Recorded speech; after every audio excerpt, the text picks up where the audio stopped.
砂漠に未来なんてないって？それは違うね。皆さんはテクノロジーのフューチャーについていけてますか？ラスベガスで僕らと一緒に未来へのアドベンチャーを楽しんでいこうか。想像もしてない世界が待ってるかもよ。Waiting for you。あ、オッケー。とんちゃんです。のびちゃんです。ちゃんちゃんチャンネルです。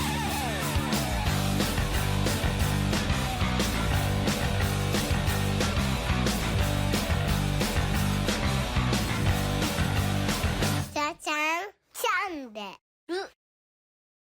もう分かっちゃいません、こどこが。いやもうすぐわかるでしょこんなん。ねえ、この景色。いやいいよ。いいよいいよ。ラスベガス。はい。切っても切れない。ついつい戻ってきちゃう。お仕事で来ちゃお仕事でねここ来るし遊びで最近来てないですね。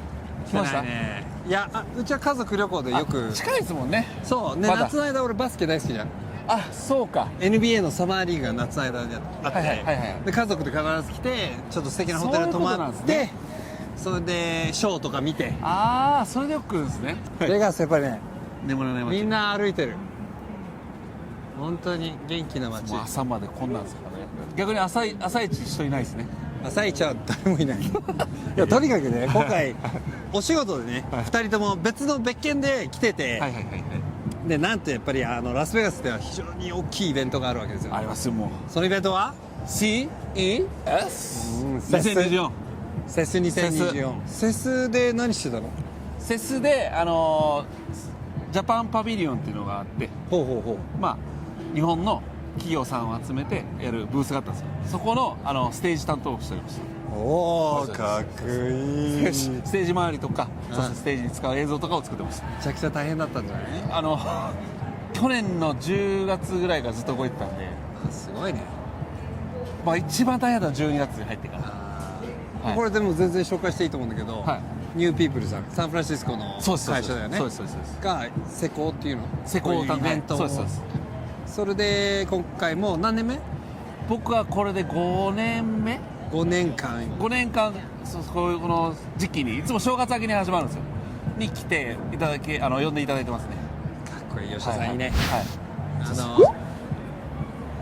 このセスってイベントを多分みんな知らないと思うから、日本の人たちは。大体どんなイベント？意味としてはコンスーマーエレクトロニック、はい S は何？ S ソーシャルサービス。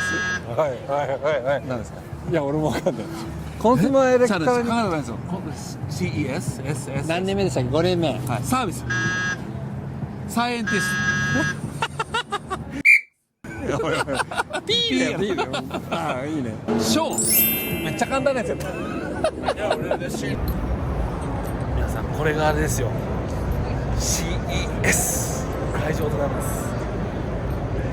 世界一の電化製品テクノロジー見本市でございます。はい、ここはですね、あと10年後の世界が見れます。まるでタイムスリップしたようなわけですが、っていうのもでここに来て契約を取ったりとかね、ここに来て投資家見つけて、で自分たちのねこう新商品新テクノロジーに投資をしてもらうというお披露目会でもあるんですね。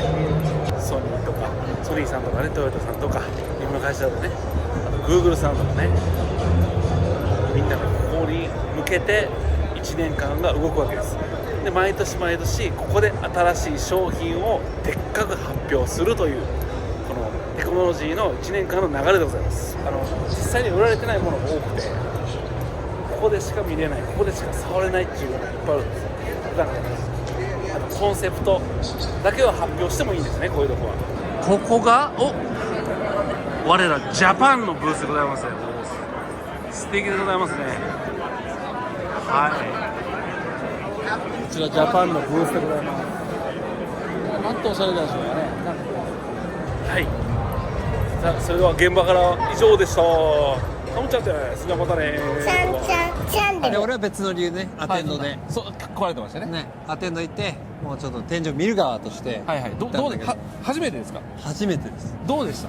しかも未来を感じた俺は。未来感じましたよ。未来を感じたし、はいだって空飛ぶ車とか、はいバンバンヘリコプターの羽を車の上にくっつけたようなはいかっこいい車があったりとか、はいあと近未来なんだけど、はいロサンゼルス多分渋滞が多いから、はいはいヒュンダイの子会社のスペルナって会社が、はい展示なんか駅みたいなのを作ってて、はいそのイベント会場で、はいでその中に入ると、そしたら奥にもうヘリコプターと飛行機の中間ぐらいのやつで、はい4人乗りのやつがあるんだけど、それでロスの空を飛ぶイメージを作ってたりとかはいはいはいはいはいはいこんなの起きんのみたいな。だからコンセプトを見せるショーでもあるんですよ。そうこんなの考えてますけどみんな一緒に協力投資しませんかとかあみんな一緒に技術集めてくださいねみたいなそういう場所でもあるんです。だからそこに物がなくてもコンセプト映像とか CG で作った映像でもいいんです。あーなるほどね。うちはこういうことをコンセプトとして考えてますどうですかっていう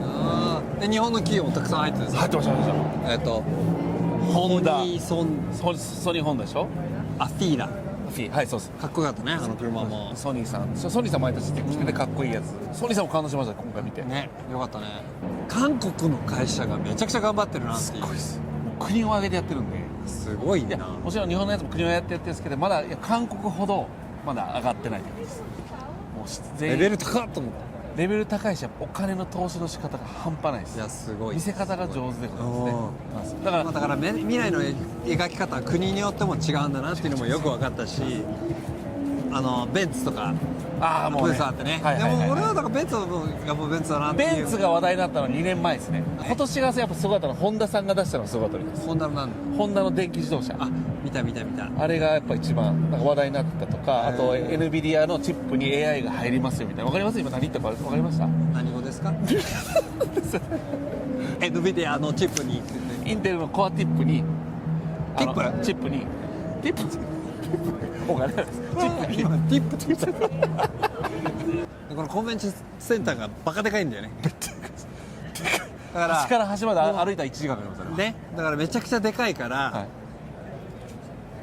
何を開発するテスラトンネルですイーロンさんがイーロン・マスクさんがボーリング車のドリルを使ってトンネルを作ってコンベンションセンターに駅を作ってはいでそこからねテスラが待ってんだよね。そうですでそのテスラに乗って、はいトンネル行くんすシューッと通ってねそうっすライトアップするんだよね。わざわざライトアップしてかっこいいわざわざライトアップするんだよね。あれびっくりした。彼の未来のもっとあれトンネルつなげて空港まで行きたいらしいってですよことでしょ。はいだからこのラスベガスで実験してるわけよ。そうそうセスっていうコンベンションもすごいんだけど、はいはいそこでそのテスラトンネルがあったりとかその街そのスフィアができたりとかで、はいラスベガス自体もはいすごく近代的な街になってくんじゃないかなって思った、はいはいはいまあまあ本当もちろん掲示板電光掲示板がすごくて今こういうのに囲まれてるのも非常に面白いと思うしもう進んでるんだよね。あとその実験が大胆ですねサンフランシスコは実験はしてるけどちょっとこじんまりとしてるまあだから品がなきゃいけないじゃんちょっと、まあそれもそれもそれもラスベガスは品がなくて品がなくてちょっと下品でも許されるっていうか、いろんなパーソナリティがあるんだなっていう、だから今回はね、はいこの街のパーソナリティがあまりにもギャップがあるから、その新しいベガスと古いベガスの両方見せていきたいなと思って、はいはいはいでまあ俺らそんな時間ないから紹介でしかないけど今回はセスのイベントとの、セトトと、まあ見せれるとこは見せてセスのイベントと、はいスフィアトトトトととととあとはこの辺の街並みちょっとはい新しいやつを紹介できればいいかなと思う、いやちょっとねベガスのその俺が感じるちょっとこれは近未来だなって思うのは、はいもうちょっとこのベガスのガチャガチャしてるとこから離れて、はいまあ、あえて離してるのね、アリアとか、ほうほうはいはいあえてストリップから離した場所にホテルがあるの。はいありますねはいそれはやっぱりこうもっと静かな環境を作りたかったんだよね、アリアホテルは。はいはいでもその辺はもうね俺の中でもうなんか香港かよっていうぐらいはいビルがモダンで、で掲示板この電光掲示板もやっぱりすごいよねこの辺は。でもなんかモダンなものが多いのよ。なんだろうこれもうアジアってぐらい、もう街ができてますねうん、全部ホテルでしょおドルチェガパナの香水知ってますこの歌何それあ知らないですか知ってるわけないじゃんそんな。香水って曲が去年めちゃくちゃ流行ったんですよ去年はいドルチェ&ガッパーナっていう歌詞が出てくるんですよ。この建物もすごいなんかあすげえ、これそうなんだね。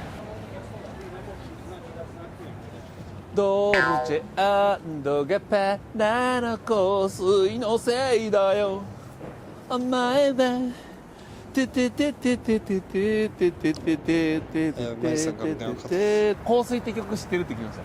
エイタの。はいはい、今ちゃんちゃん中でスピーカーにしてます。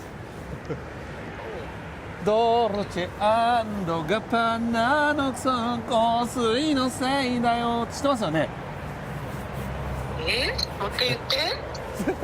ドルチェ&ガッパーナのその香水のせいだよ。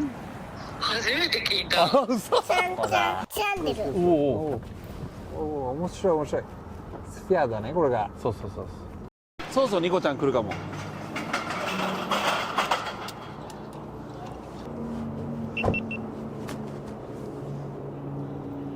今スフィアの前でございます。これ。やっぱすげえな。どうだった？俺もだから今回せっかくだからやっぱり近未来っていうかさ、はいはいはい。モダンなベガスを紹介するのはやっぱスフィアは紹介しなきゃいけない、ね。そうですね、そうですね。で今回初めて行ったのよ。はい、僕も行きましたよ。どうだったの？いや、最初の15分感動はしました。その後は。その後はっていう落ちていきました。俺結構まあでも確かに一番最初に画面が出てきて、はいはいはいそれなんかこう山とか雪山が見えてくるんだよね。そうそうそう。その時のインパクトはすごかったね。基本なんかドローンショットが多いね、なんかドローンな。うん、そうだね。ドローンショットが多いね。でも俺一応思ったのはなんか昆虫が見れたり、あ、はいはいはいはい。でっかい象が出てきたり、あれよかったですね。だから動物が出てくるとすごいなんかこう体感してる気分になるわけよ。そうなるとめちゃくちゃ勉強になるなと思ったの。あと海の中ね。海の中とかさ、すごいだからあれを見るだけでちょっと賢くなった気分になったの。わかる？ナショジョみたいなさ。でもああいう絵って昔からあるんだよ。いやあるんだけどカメレオンがリアルだから、リアルだから鮮明じゃん。すいませんです。だからもうあと風とかねちょっと吹かしてさこうやっぱ雰囲気を出してるから、はいはいはいこうちょっとリアリティに。確かに風とか椅子が動いたのはびっくりした。4D、5D みたいな。なんだろう臨場感俺はすごいと思ったんだよね。ちょっとね今度母を連れて行きたいなと思った。いいっすね。うんじゃなんとかジャパン。ここでトラビスジャパンとかがショーをやったらものすごい大きくねトラビスジャパンのメンバーがいたらうちの母さん失神するんじゃないかなもしかして。思ったのはここでライブを見たいです。 U2 がやってるみたいです。まだあ、そうそう U2 ライブやってたね。ライブとこの映像を使って360を使った映像を融合させた時のヤバいさはヤバいと思います。生音とのね。でなんかねロビーあたりもさ近未来的な要素があったね。なんていうんだっけホログラムありましたし、あとAI ロボット AI ロボット見たし、質問したりとか自分のあれを作れるみたいなのがありましたね。アバターを作れる。アバターね、だから AI ロボットもやっぱりちょっとあえてああいうちょっと近未来的なね雰囲気をでやってると思うんだけどとはいえ何をしたいんだなと思います。バンドしてましたね。英語で質問すればちゃんと帰ってくるとかでしょ。まあそれだったらもう OKGoogle と似てるんで。似てるよね。だからそれに顔をつけたそう表情つけてね、動きをつけてね、表情をつけてはいはいはい。まあだからやっぱベニュー自体が近未来的な要素をすごく推してるよね。でもあれオープンからショーが始まるまでめっちゃ長くなかったですか？あ、そうそう1時間ぐらい嘘やと思って入って1時間入ってそういうロビーをうろつき回ってだから初めてだから勝手が分かんないからね。ちょっとそう早めにさらに早めに行ってちょっと準備してたら3時間待ちっすよ。そんなしてたらね。だからもっとゆっくりでいいかなって。ギリギリでもいいかもしれないですね。しかもビール1杯20ドルする。うおーマイガー。だから水とか持ち込んだらダメですからね。ダメ。水持ってたらすぐ取り上げられるし。そうセキュリティも結構厳しいから。カバンもね 6×6 インチの奥行きにこんなちっちゃいカバンしかなかった。でも預けるシステム結構早かった。それはびっくりした。預けるシステムあったんですか？あ、それは僕知らなかったんで。めちゃくちゃ早い。いくらですかそれ預ける？無料。無料？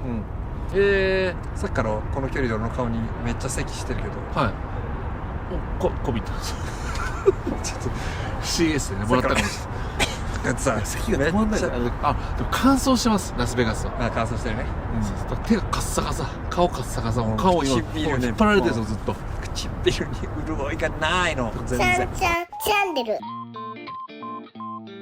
いや楽しい。はいわあここいいですね明るくてイタリア俺大好きなのよ。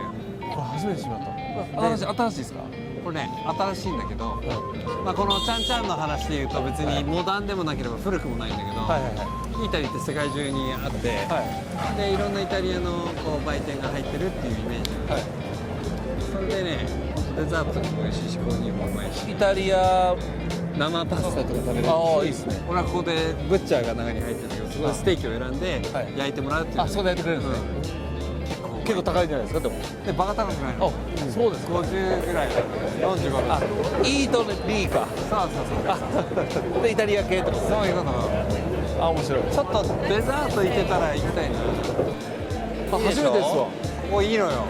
ジェラート屋さんがあって、でこっちでも俺はよく頼むって言うけど、こっち見てイタリアのデザートとかさ、可愛い。これイタリアの石鹸やないですかそう。デザートもあるよ。石鹸もあるし。いやデザートに見えるけど。見てここのピザ屋さん。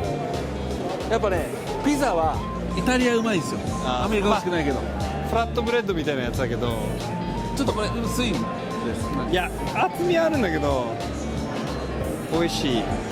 ここ最近僕のファミリーフレンドのさヨヘイちゃんもここであこれなんかやったんですかヨヘイ君とここに来て、娘さんがここのパスタ食べて、ここのパスタを頼んだら30ドルもしてそんなに美味しくなかったってもうあれ見てこれ可愛いじゃん。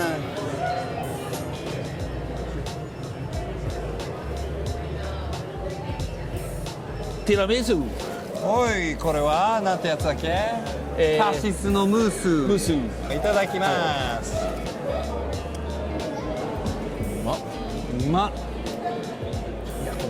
食感はなんかもちもちしてるんだけどカシスの味がしっかり出てる。でもイタリアは歴史があるからもう分かってる酸味がいい。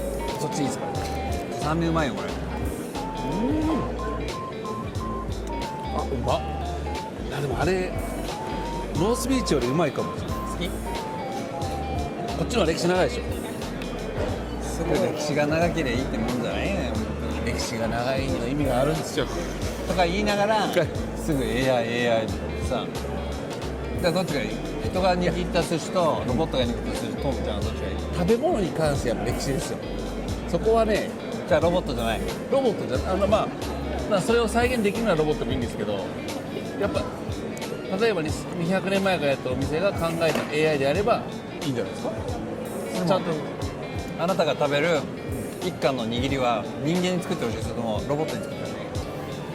まあ別に美味しかったらどっちでもいいですただロボットに作ってもらえばいつでも作ってくれるからそれがいいですだからどっかの老舗の寿司屋さんが AI ロボットを作って売り出すんだったらそれでいいんじゃないですかそれは毎日くれるんですよ調理もしてくれてそういう考え方になるんだな。刺身切ってくれるしなんかさ最高やないですか毎日超ね三つ星ぐらいの料理が食えるんですよまあ別に自分ちのコーヒーうまっまいよね。うまい自分家にロボットを置くとか聞いてないよ言ってないよ、はいはいはい単純にできたものが人間に触れ合ってほしいか、最新の技術でいいのかロボットでもいいのか。おうちかとどっちでもいいんじゃないですかなるほどね、今口のない方を飲もうとしてる。よくやってますねこれなんかねやっぱ人であってほしいと思うタイプだ。なんかお寿司を作れるようになるまでのその最後のステップって本当に最後の最後のステップだけなんだよね。多分職人さんってお魚の保存の仕方から切り方から全部こう歴史があるっていうか自分たちでトレーニングした結果あの味になると思ってる。それは全部プログラミングでできるのかもしれないけれども俺はその人の歴史を食べてみたいと思うタイプ。だから寿司ってロマンがないわけよ。買ってくる人人間なんで結局お魚選んでくるの人間お米選んでくるのも人間でそれを素材を機械にセットアップするのも人間で最後のところをやってくれるのは機械なんで一応コラボレーションではあるんで別に悪くないですよだからそれできないじゃないですか AI 市場に行って買ってくるもできない一番に、今はねそういう感じではないけど、まあ今も昔今もうこれからもそれはできないですよさすがに、ね、だってツナを見て、まあそれこれが生きがいいツナなのかファットがあるのかとか、まあ、機械で調べてる人もいますけど今でも結局寿司職人ってそれを全部やるわけでしょ。まあお朝願い早くてお願いするわけですね、まあお願いもしつつ見に行く人もいるし、そこは全然人間多分今からもこれからも人間がやると思うんですけど、最終的に作る部分は別に機械の方が衛生的にもいいやろうし、手洗ってないやついませんよ今の時代携帯触ってるやつですからね、寿司握りがもういまだにレストランの名前言えないですけど、アメリカでサンフランシスコで、ね、日本食行ったんですよ。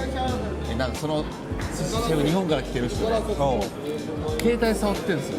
でその後にまたすぐにあれあの人絶対拭くやろなってうちワイフとは思いながら見てたら拭かへんで手洗えへんで、そっから引いてるんですでそのお店出ていかないです。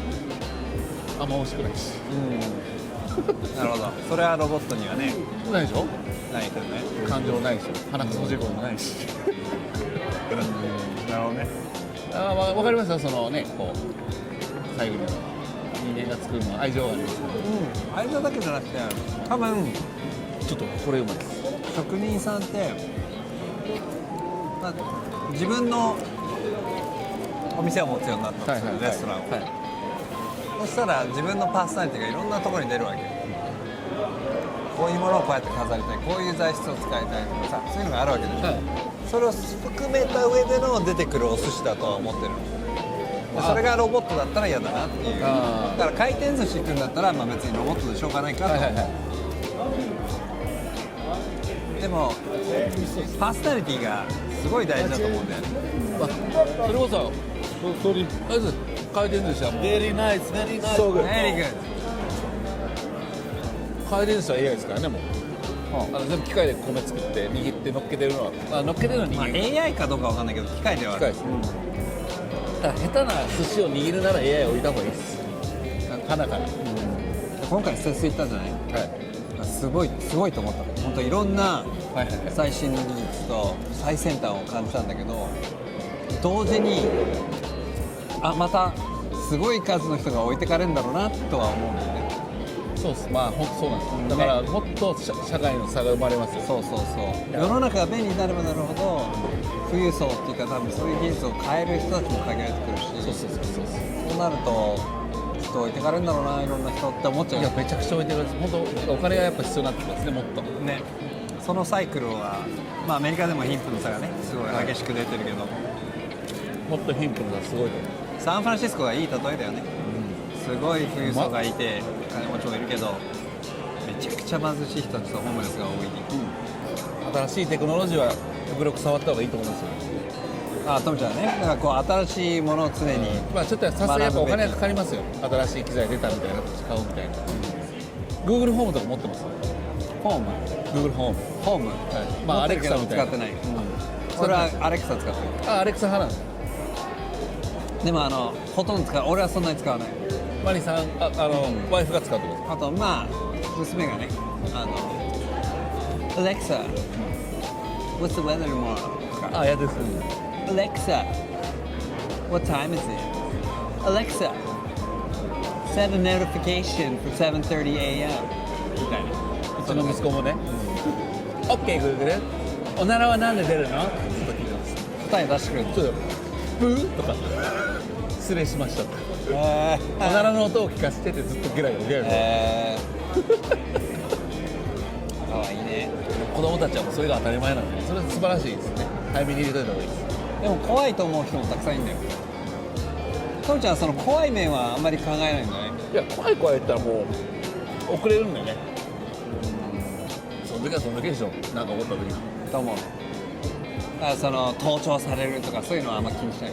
まあされてるでしょうねって感じですまあそされてるからどうみたいなですかって別にそんなに1兆円2兆円持ってるわけじゃないし、まあもしそこぐらいまでいったら多分まあ持たないと思いますけど、まあね、超大金持ちは多分一切そういうのはやらないんじゃないですか。いやただもうこれ乗り遅れたらもう半端ないですからね、技術が発展。去年 AI がめちゃくちゃフィーバーしてるんですから、チャット GPT とかでできて、今もチャット GPT みたいな会社もどんどんできるんですよ。まだまだ止まらないですし、まだまだ進化するし。どこに行き着くのこのいやもう人はどう生きていくようになるの？つかないですよ。もう自分たちで考える必要なくなってきますよ。だからそれが一番、それが多分コントロール効かなくなるところまで行くと怖いですよ。どういう社会現象が起きるんだろうと思う。ただコントロールの仕方を知ってればいいなと思いますね。それでまで。もなんかきっと慣れてしまうのかなと思う。なんか昔電車の中ではい携帯を見てる子がいると、特に若者、みんなブーイングっていうか社会現象としてさ、どうなのあれはみたいな感じになったわけ、で今多分ほぼ 90% から 100% の人が電車の中では普通に携帯を見るし、でもそれに文句つけてくる人は多分誰もいない。親が子供に文句言っても多分親も絶対見てるし、使うなでも絶対で使うし。もそれがもう普通になった世の中で、じゃあ何がどう変わるかっていうのは分かんないけど、だから迷うのは、親として迷うのはさっさとテクノロジーを受け入れさせるべきなのか、人としてある程度成長した上でテクノロジーを持たせるべきなのかっていうのは迷うよね。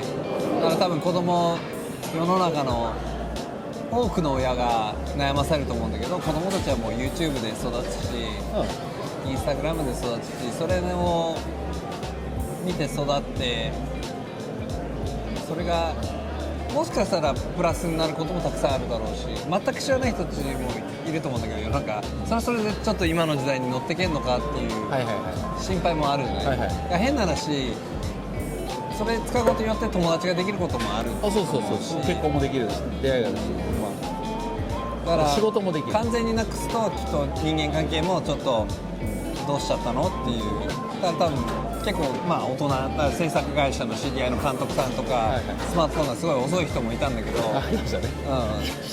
ずっとガラケー持ってましたね。 T さんね、 T さんT さんいつも現場でガラケー出したんですけど、ちょっと資料出してほしいとか、なんかやってほしい時にはやっぱり誰かに頼るしかないの、結局。スピード感が合わないんですよ。それってもう大変なことなんですよ。真逆の話で言うと、俺アーミッシュの家族とか取材したことあるんだけど、アーミッシュの家族って、なんすかアーミッシュ？アーミッシュっていうのは、一番キリスト教の中で厳しいと言われる人たちで、アメリカでも未だに電気を使わない人たちで生活してる。ほう。知らない？だからもう今でも馬車乗ってる。どこら辺に住んでるんですか？一番大きいコミュニティ一つはペンシルバニアの近くにベルリンっていうところ。行きたいですね。すごい面白い。俺はロケで2回ぐらい行ったけど、違うアーミッシュコミュニティを。そこ行くと本当に馬車が走って、子供たちもまずポニーで子育てするわけよ。でちゃんとその馬のケアができるようになったら、いずれ自分の馬をケアするんだけど、子供たちとかめちゃくちゃいい子たちで、もう親の手伝いとかもするし、すごくで裸足で走り回ってて、で学校もすごい小さい学校で環境で、だからもう素晴らしいのよ、いろんな面でアーミッシュの人たちが。ただやっぱり、じゃあ電気を使えないって言った時に、アーミッシュの家に遊びに行ったら、なんか家の前にボックスみたいなのがある。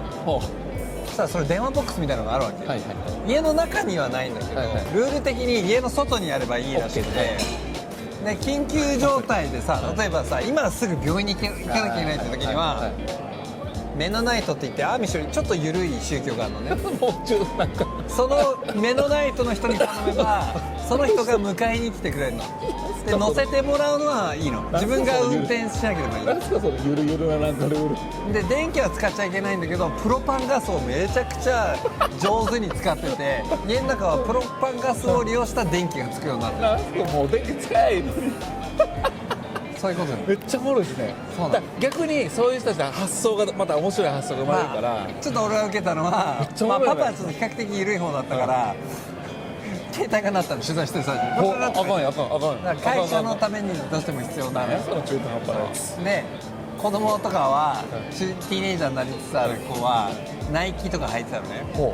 で多分遊びたいから、遊ぶ時はメノナイトの友達の家に行ってゲームをするとか言ってわかるやりたいのよ。その中でもどんどん進化してるんですね。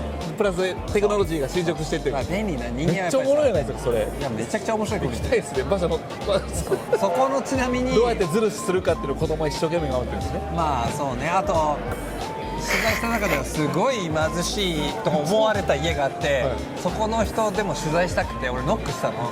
そしたら OK いいよって言って顔を映さなければいいよって言われたの。そしたら家はものすごい素敵で家具とかもやっぱ作るコミュニティだからアーミッシュの家具は有名なのね、本当に器用で素敵な家具を作るわけ、でもまあまあ儲かるわけよそれで、家具ビジネスとあとバスケットを作ったり、観光で儲かるわけ、でも宗教では金を持ちな金がダメみたいなところがあるの。だから裕福ちゃんとばらまきなさいと。要は自分の感情をそういうのにこう言っちゃいけないっていうのが美徳だから、だけどだからわざと外は貧乏に見せるんだけど実はお金あるので隠すらしい。ベッドの下とかにもすごい現金持ってたりとか。なんすかそのぐたぐたな。いやでも面白いでしょ。これが人間よ。人間ですねうんこれが人間だよ。ルールちゃんと守ってる人も絶対いるんだよ。でもその中そうですでね。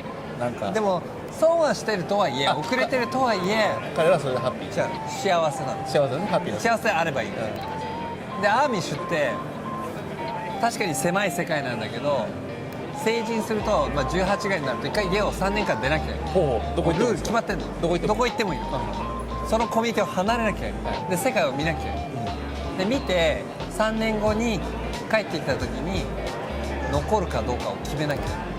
怖っ。はいはいはいはい。でもし「ここに残ります」って言ったらもう外にはもう出ない。でもし残らないって決めたらもう戻ってこれない。怖っ。怖いんだけど9割の子たちは残るのよ。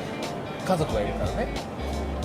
さあいろいろ見た上でいろいろ進んだ社会を見た上でやっぱり自分たちのそうか面白い社会がいいっていう人たちでも絶対なんかいろいろあると思う。なんかアメリカの番組でさリアリティ番組であるからアミッシュのやつがそれはなんかもう苦しくて出ようとする人たちの話とか。めっちゃおもろいです。それ素晴らしい話ですね。このテック会社テックの。まあそうだよ。だからテクノロジーがあってやっぱり、はいアーミッシュなんですうんよアーミッシュの古い生き方っていうのはめっちゃ面白い。だから馬車見るの本当不思議。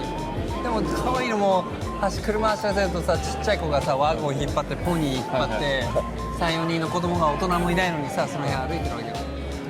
でお手伝いめっちゃもうお父さんが木を切ってたのね機械で。したら横でこうやって機械で切ってた。電気ないじゃないですか。プロパンガスああ、ちょっと。電気ではないよ。プロパンガスがベースガスがベースになってる機械はあ。あんま変わらないですよね。でそういう会社を建てるには出資者アメリカ人もいなきゃいけないっていうルールがある。だから要はアメリカ人がいれば機械はいいだろうっていうダブルにするわけよ。抜け穴があるんですね。抜け穴を契約の抜け穴を常に見つけてはいる。まあでも本当めっちゃ面白い家とかはすごい素敵で食べ物とかも食べ物は人当たりもみんないいんですか。人当たりはいいけど、まあ、写真を絶対撮らないから顔は本当写してほしくないっていうなんかいろいろとバレたり。それも宗教の概念で、アーミッシュの人形ってすごく面白くてアーミッシュの人形って顔がないの。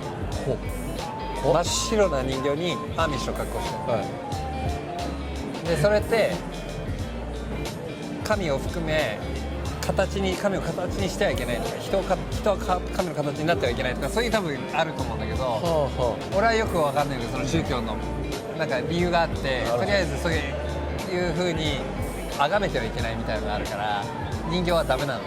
人の顔をしてでもお家に真っ白の顔の人形が飾ってあるの。面白いよね。めっちゃ面白いですね。面白い。行ってみたいけどちょっと恐怖感じるな。でもね怖くはない。素敵なコミュニティでちっちゃいですか。でかい。学校もあるし。学校学校は全員アーミッシュとゆるい系の人がごちゃ混ぜみたいな。いやまあそうそうで基本アーミッシュなんだけどアーミッシュに対してもうコミュニティ何軒にこのぐらいのコミュニティには1軒小さい学校を建てるっていうルールがあってすごいなんか木でできたもう可愛い学校があってで女の子も男の子もみんな一緒に野球をいつもやってるの。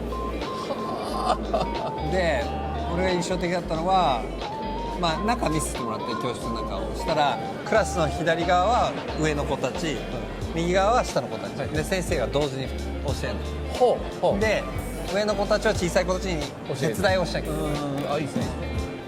で多分だからまあ進んでるか遅れてるかって言ったら多分きっと遅れてるのかもしれないけど、そのコミュニティで生きていく上の教育だから。そうかそうか、別にそれでそこにいればハッピーなわけですね。そう別に目標が東大ではないし、ハーバードでもないから、確かに東大に行きたいんだったら競争しなきゃいけないけど、でも目標がそこじゃないから。大学もあるんですか、その中で。大学はないと思う。あ、大学がどっか行かれるんですね。多分ね、聞いたことないね、アーメシュすげえ。それ初めてめっちゃ面白いですね。知らなかった。知らなかったです。いやそんな面白い話を持ってたんですか。いやテクノロジーの話をしてると。だからバッチリの話ですね。まあ今ね、偶然にもここでこういう話してたんだけど、まあだからテクノロジーの話をすればするほど、テクノロジーのない環境で生きようとしてる人たちのことを思い出す。でそういう人たちが、まあでも幸せか不幸せかっていうだけで、それは僕はみんな人それぞれ。ね。だからお金たくさん持ってても精神的に苦しい人たちはたくさんいるし、お金がなくても精神的にゆとりのその昔からの、そうだね、ことだろうけど、でも進んでむのがいいんだって思う反面、ああこういうシンプルな言い方をする人たちはそれでいいなと俺は思えるわけ。はいはいはいはい。いやだからそういう意味ではベガスに来るとなんか面白いよね、刺激があるというかさ、古い要素も新しい要素もあって、お金があって取り入れてスピードが速くて、なんかそういう意味では一番変化してる場所ではあると思う。あと変な伝統とか文化がない分だけ自由にはちゃめちゃに好き勝手できる環境って一番ラスベガスかもしれない。新しいもの生まれますもん。ね、はい。自由が、遊びが。ね、遊びがあるんだよね。だからこだわり出すと新しいもの作れないっていうところもあるかもしれない。ちゃんチャンネル。さっきから人の顔にめっちゃ咳してんだけど。テクノロジーでどうにかならないか。なんねえよ。まあとにかく、はい。新ベガス。新しいベガス。新しいベガス。どうでした？いやもう興奮が止まらない。本当。はい。アドレナリンがずっと本当子供がおもちゃ屋に行くような感覚です。ずっとずっとおお言っちゃいます。この40になってこんなに興奮できるってないです。おお面白いおおずっと言ってました。まあ皆さんぜひもしベガスに来ることがあれば、スフィアは俺おすすめだな。スフィア面白いですねはい、スフィア。まあでもそのラスベガスに来て新しいベガスをちょっとぜひ感じてほしいね。はいはいはい。これ何？カリフォルニア、ワイオミング、はいネバダ3週目。 3週目来ましたね。そうかまだ3週目か。で次回もね古いベガス紹介するんで、古いベガス皆さん見どうてね。古いベガスでちょっと楽しみです。僕も古いベガスかみたいな。ね、はいちょっと楽しみでございます発見があるといいね。はいそれとじゃあ皆さん If you like さよ me うなら follow me I love you テクノロジーコンシューマーエグリコショー最新の技術つけるには自分のシナプスはだいぶ遅いな。だいぶ遅いです早く AI チップ入れたいですよ USB 入れてください USB をちゃんちゃん